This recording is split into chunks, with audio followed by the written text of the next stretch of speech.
What's going on, Aces? Welcome back to the channel. I hope that you guys are having an amazing weekend. It's Labor Day weekend here in the US.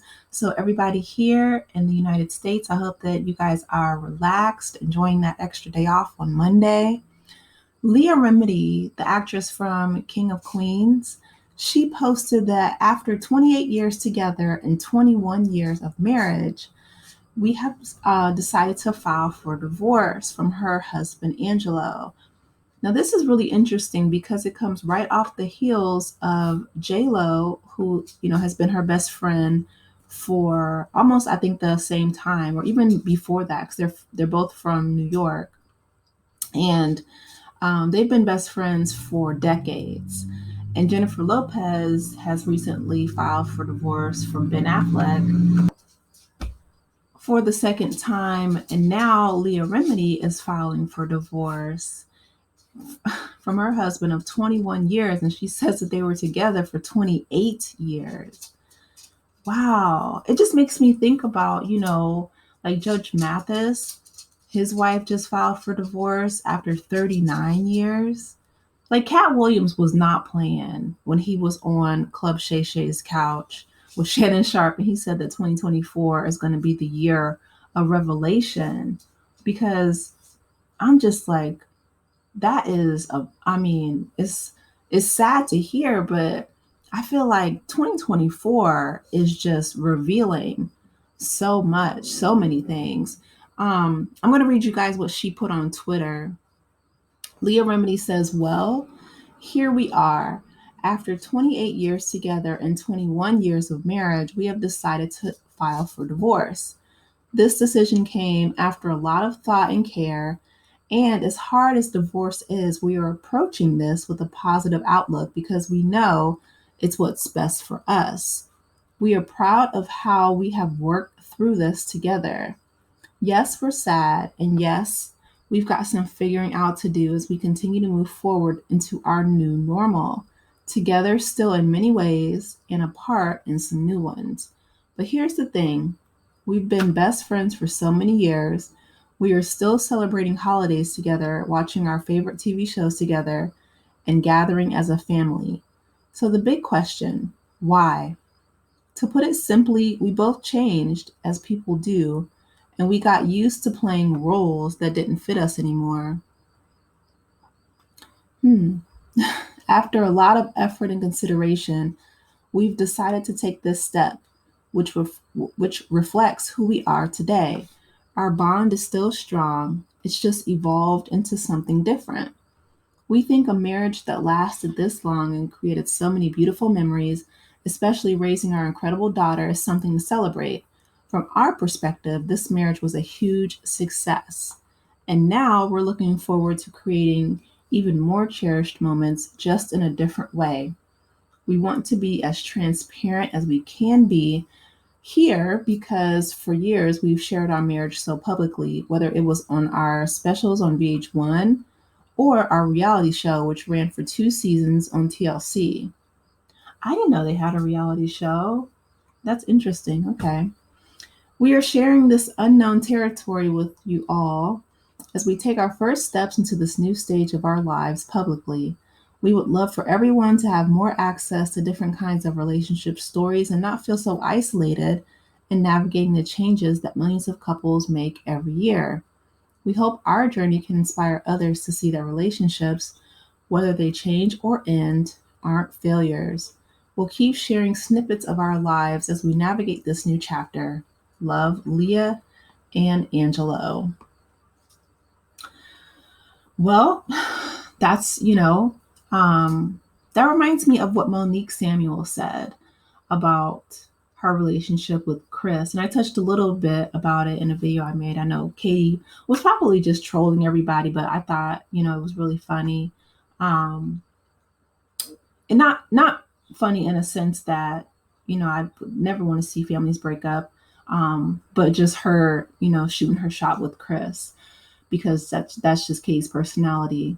But going back to Leah and Angelo, I feel like, it's sad when you see people feel like they can't evolve with their partner, right? Like people change and they grow. Um, and that's just a facet of life. But it always makes me sad to see couples cite that as a reason for a breakup rather than a reason to grow closer. Like I think about some couples who have just celebrated their anniversaries publicly, like Method Man and his wife. I think they celebrated like 30 something years.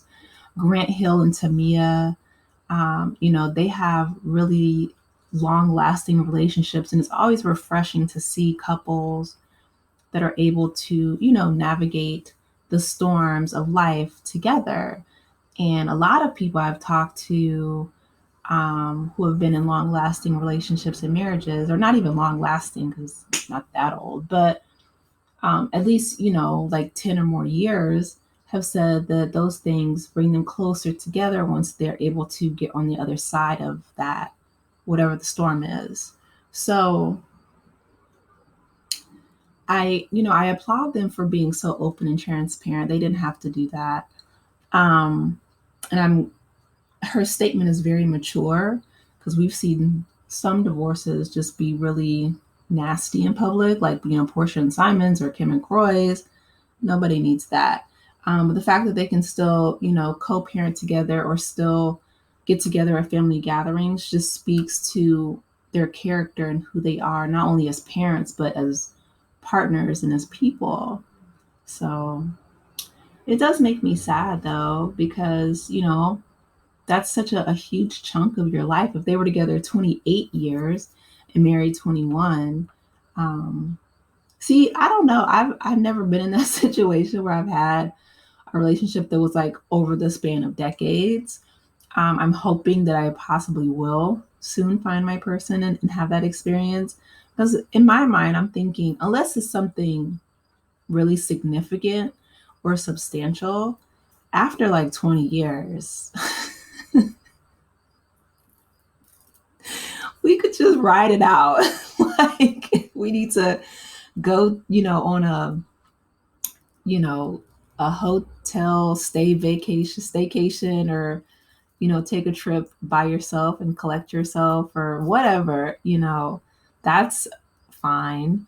Everybody needs some, alone time. I feel like a lot of people were saying they thought that with the whole Judge Mathis situation, since he was working so often, that once he got in the house, I think this was like from Bondi Blues commentary. She was speculating that once he was just in the house all the time, his wife got sick of him and was like, I can't take it anymore because he's usually out working most of the day. I don't know, but I feel like, um, man, like you hate to see it. You want to root for couples to make it to their vow renewals and their golden anniversaries and all that. Like my grandparents were married until they both passed, and from what I hear, they definitely had some interesting times throughout their rocky marriage, but they stayed together. And again, that's not for everyone though, right? It's not a failure if you grow as people and you feel like you've grown apart. As long as they're able to be mature about it, still be respectful, still raise they have a daughter together, raise their children in a loving co-parenting situation, then you have to do what's best for you. Life is short, you know. But I just wanted to bring you guys that story. I thought it was really interesting that Jennifer Lopez and Ben Affleck are divorcing for the second time. And then now, just a few weeks later, Leah and Angelo are splitting after 20 plus years together. So that's significant. Um, we need to keep Kat busy in 2025. Part of me wants to see him go back on Club Shay Shay. I know Tyrese had just went on there and he was like, oh, my interview with Club Shay Shay is going to do Cat Williams numbers. And in my mind, I'm thinking, Tyrese, he gets on the internet often, and I don't think that it's going to do Cat Williams numbers. I haven't watched it myself, but I'm interested though. Like, part of me is like, we need to keep Cat away from Shannon Sharp's couch in 2025 and give us a little break, because we're COVID, you know what I mean? It really hasn't dissipated. It's still here. We're 4 years out from the panty, but it's just been one thing after another after another after another. And 2024 has been that girl. Like, she has been that year that has just been, she came out swinging from January on and has not let up off of our necks. We need to breathe a little bit. So if Kat could be touring around that time, January 2025 or whatever, that would be great. Then the other side of me is like, well, if he does go back on Shannon Sharp's couch, I'd be really interested to hear what he has to say for 2025. Hopefully, all good things, but I don't know. I feel like after the pandemic, not only did the world change, but things have just gotten increasingly just like messier. But again, going back to Leah and Angelo, I wish them all the best. I hope that, they're able to grow and evolve as people, hopefully find love again with, maybe other people, other new spouses, if that's what they want. But just to find peace and joy and happiness again, because life is short, and raise their daughter and, live a wonderful life. You guys, let me know your thoughts in the comment section. What do you think about what Leah said and her filing for divorce from her husband of 21 years? Weeks after her best friend is divorcing Ben Affleck. Anyway, you guys, let me know your thoughts in the comment section. Please be sure to like the video, subscribe to the channel, and I will talk to you in the next one. Take care, Aces. Bye.